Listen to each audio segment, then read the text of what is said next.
Karen accused neighbor's tree of trespassing, then cut it down herself. The chainsaw's roar sliced through the quiet morning, a mechanical scream that jolted me awake.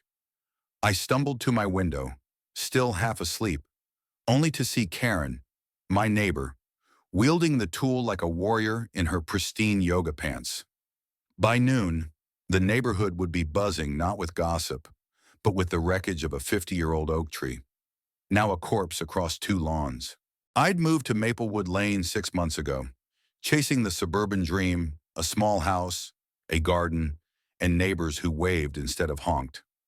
My name's Lena, a 29-year-old graphic designer who thought she'd left drama behind in the city. My little yard backed up to Karen's, a woman who introduced herself with a smile so tight it could crack walnuts. She was the kind of person who measured her lawn with a ruler and sent passive-aggressive notes about untrimmed hedges. But I liked my yard, especially the towering oak that stretched its branches over the fence, shading both our properties. Its leaves whispered in the breeze, and its roots, gnarled but strong, reminded me of my grandfather's hands. I'd sit under it with my sketch pad, letting the world fade away. Karen, though, saw the tree differently. It started with her complaints about intrusive branches dropping leaves into her koi pond. "They're trespassing. Lena," she'd said one day, her voice sharp as she pointed at the oak. I laughed it off, thinking she was joking. Trespassing. It's a tree, but her eyes didn't crinkle with humor. She began leaving voicemails, demanding I control the tree or she'd handle it. I offered to trim the branches myself, but she waved me off, muttering about property rights. I figured she'd get over it. Trees don't exactly pack up and move. The tension simmered for weeks. Karen's complaints grew louder, her tone more venomous. She'd stand at the fence, arms crossed, glaring at the oak like it had personally insulted her. I started avoiding her, ducking inside when I saw her car pull in. But the neighborhood wasn't big enough to escape her entirely. At the monthly HOA meeting, she stood up, clutching a stack of photos, blurry shots of leaves in her pond, and declared my tree a public nuisance. The room went silent. Mr. Jenkins, the HOA president, coughed awkwardly and suggested mediation. Karen stormed out, muttering about taking matters into her own hands. I didn't take it seriously. Not until that morning, when the chainsaw's wail yanked me from sleep. I ran outside, still in pajamas, and there she was, Karen, slicing through the oak's trunk with a rented chainsaw, her face set in grim determination. Sawdust flew like confetti, and the tree groaned, a deep, primal sound that made my stomach lurch. "Karen, stop," I shouted, my voice cracking. She didn't even glance at me. The tree shuddered, then crashed, its branches splintering across my yard and hers, crushing her prized rose bushes and denting my shed. The air smelled of sap and betrayal. I wasn't the only one watching. Neighbors gathered, drawn by the noise. Mrs. Patel, who'd lived here for 20 years, gasped and clutched her sweater. Tim, the teenage dog walker, filmed the whole thing on his phone, his jaw slack. And then there was Mr. Delgado, a quiet widower who'd planted the oak decades ago with his late wife. He stood at the edge of the crowd, his face gray, eyes fixed on the fallen giant. I didn't know about his connection to the tree yet, but his silence felt heavier than Karen's chainsaw. "What the hell, Karen?" I demanded, stepping over the wreckage. My voice shook, not just from anger, but from the sight of the oak, my oak reduced to rubble. "You had no right. It was on my property," she snapped, wiping sweat from her brow. "Those branches were a hazard. I did you a favor." A favor. I gestured at the chaos, broken branches, crushed flowers, my shed's caved-in roof. "You destroyed my yard and your own." She shrugged, unperturbed. "File a claim. That's what insurance is for." I was speechless. The crowd murmured, a mix of shock and disgust. Tim's phone was still rolling, capturing Karen's smug grin. I wanted to scream, to shake her, but something in Mr. Delgado's expression stopped me. He stepped forward, his voice low but steady. That tree, he said, was planted the day my daughter was born, 50 years ago. It was her favorite place to read. The crowd went still. Karen's grin faltered. Just for a second. I hadn't known about the tree's history, and from the looks on everyone's faces, neither had most of them. Mr. Delgado's words hung in the air, heavy with grief. Karen opened her mouth, then closed it. For the first time, she looked uncertain. But the moment passed. She squared her shoulders and said, "Well, it's done now. Maybe you should have maintained it better." The crowd gasped. Tim's phone zoomed in. I felt my fists clench. But before I could respond, Mrs. Patel stepped in, her voice sharp. "Karen, you've gone too far.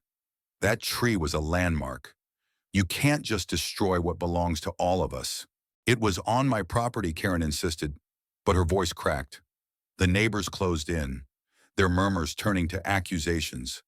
Someone mentioned calling the police. Another suggested a lawsuit. Karen's confidence was unraveling, but she doubled down, shouting about her rights and invasive roots. I noticed Tim slip away, still filming, probably posting the whole thing to X. That's when the twist came. A woman I'd never seen before pushed through the crowd, holding a clipboard. She introduced herself as Ms.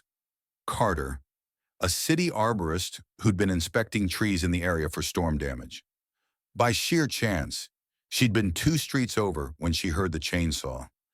She took one look at the oak's remains and shook her head.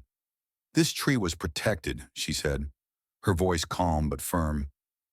"It's a heritage tree, registered with the city. Cutting it down without a permit is a felony." Karen's face went white. The crowd buzzed.